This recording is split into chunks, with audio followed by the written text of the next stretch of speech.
Assalamualaikum warahmatullahi wabarakatuh.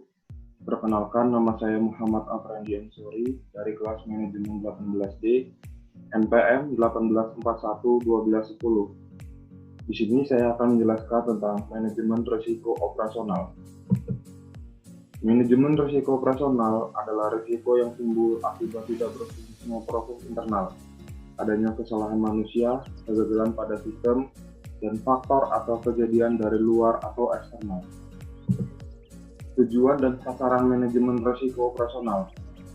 Manajemen risiko operasional sangat penting diterapkan dengan tujuan atau sasaran sebagai berikut. Yang pertama, meminimalisir terjadi posisi rugi yang disebabkan oleh proses atau kejadian yang bersifat operasional. Melindungi reputasi bank, meningkatkan kepercayaan kepada nasabah atau pelanggan dengan memberikan layanan yang baik, dan yang terakhir, meningkatkan nilai saham atau shareholder value. Faktor penyebab risiko operasional. Yang pertama adalah manusia. Risiko yang disebabkan atau terjadi karena adanya pelanggaran yang dilakukan oleh karyawan perusahaan atau lalai dan ceroboh. Contohnya tanda tangan yang dipalsukan oleh karyawan. Yang kedua adalah proses. Risiko yang terjadi karena adanya kesalahan proses. Contohnya yaitu kesalahan input data oleh karyawan. Yang ketiga adalah sistem. Risiko yang disebabkan karena adanya gangguan sistem. Contohnya komputer down atau hang. Dan yang terakhir adalah kejadian eksternal atau faktor atau kejadian eksternal yang mengakibatkan kerugian bagi perusahaan. Contohnya itu banjir, gempa bumi, dan kejadian alam lainnya. Tahapan manajemen risiko operasional. Manajemen risiko operasional terdiri dari 4 tahapan yang saling terkait, dimulai dari identifikasi, pengukuran, pemantauan, dan pengendalian. Identifikasi, proses untuk melihat dan identifikasi secara kontinu atau paparan risiko operasional dan penerapan manajemen risiko operasional, serta melakukan pelaporan internal atau eksternal atas paparan risiko yang terjadi. Yang kedua adalah pengukuran.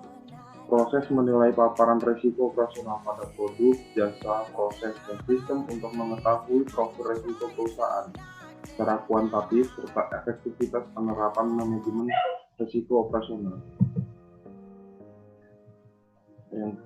Yang selanjutnya adalah pemantauan. Proses untuk mengamati secara berkelanjutan atas paparan risiko operasional dan penerapan manajemen risiko operasional serta melakukan pelaporan internal atau eksternal atas paparan risiko yang terjadi. Yang selanjutnya adalah pengendalian atau proses kontrol atau pengendalian untuk memastikan risiko operasional berada pada tingkat yang minimal dan masih dapat diterima oleh perusahaan. 3 lines of defense. Untuk memastikan bahwa manajemen risiko operasional berjalan dengan baik, biasanya akan dibentuk pertahanan yang disebut 3 lines of defense. Tim ini bertugas dan berfungsi sebagai pagar dan pertahanan untuk preventif, detektif, corrective action atas apa yang terjadi dalam operasional, yaitu pertahanan lapis pertama berfungsi sebagai mekanisme kontrol preventif. Unit bisnis atau support sebagai risk-taking unit yang mengelola risiko operasional sehari-hari. Quality assurance atau international control di setiap unit kerja. Fungsi support. Pertahanan lapis kedua berfungsi sebagai mekanisme kontrol detektif, risk management, legal, dan compliance. Pertahanan lapis ketiga berfungsi sebagai mekanisme kontrol korektif, audit internal atau SKAI.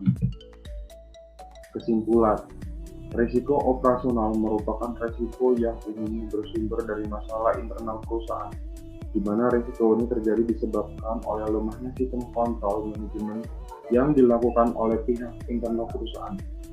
Bentuk-bentuk risiko operasional yaitu risiko pada komputer, kerusakan maintenance pabrik, kecelakaan kerja, kesalahan dalam pembukuan secara manual, kesalahan pembelian barang yang tidak ada kesepakatan, barang yang dibeli dapat ditukar kembali, pegawai outsourcing, dan globalisasi konsep produk.